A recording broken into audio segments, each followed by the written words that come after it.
আসসালামু আলাইকুম প্রিয় দর্শক, ছোটোকালের ভালোবাসা এগুলো আমরা একটা সময় কিন্তু এগুলো কিন্তু বাড়িতে থেকে 5 টাকা 10 টাকা নিয়ে কান্নাকানি করে নিয়ে আসতে কিন্তু আমরা এগুলো খাইতাম।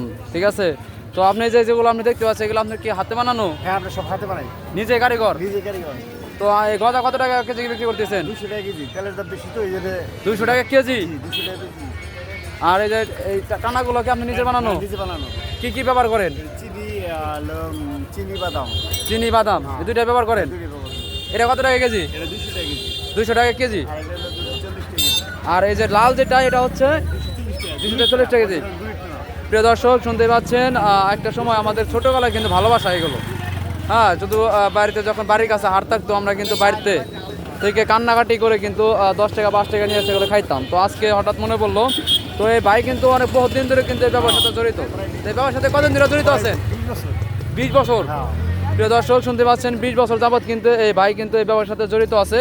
তো আজকে টানা দিচ্ছে হচ্ছে 200 টাকা কেজি, গজা হচ্ছে 200 টাকা কেজি, আর এই টানা লাল টানা যেটা এটা হচ্ছে যে 240 টাকা কেজি। নিমটি কত টাকা কেজি বিক্রি করতেছেন? 200 টাকা কেজি। সব 200 টাকা কেজি। 200 টাকা কেজি। হ্যাঁ হ্যাঁ, চিপস 10 টাকা। হ্যাঁ, চিপস 10 টাকা। চিপ 10 টাকা। হ্যাঁ। স্বাদ হবে তো খেতে? হ্যাঁ, খাসি। হ্যাঁ। হ্যাঁ। প্রিয় দর্শক আপনারা কিন্তু আপনার নামটা যেন কি? মোহাম্মদ আব্দুল গাফফার। গাফফার। প্রিয় দর্শক আপনারা কিন্তু গাফফার ভাইয়ের কাছ থেকে অত্যন্ত সুস্বাদু জিনিসগুলো কিন্তু নিতে পারেন। আমার ভিডিওতে গাইলে অবশ্যই একটু কম রেখে দেবেন। হ্যাঁ, ঠিক আছে, অবশ্যই। ধন্যবাদ। হ্যাঁ।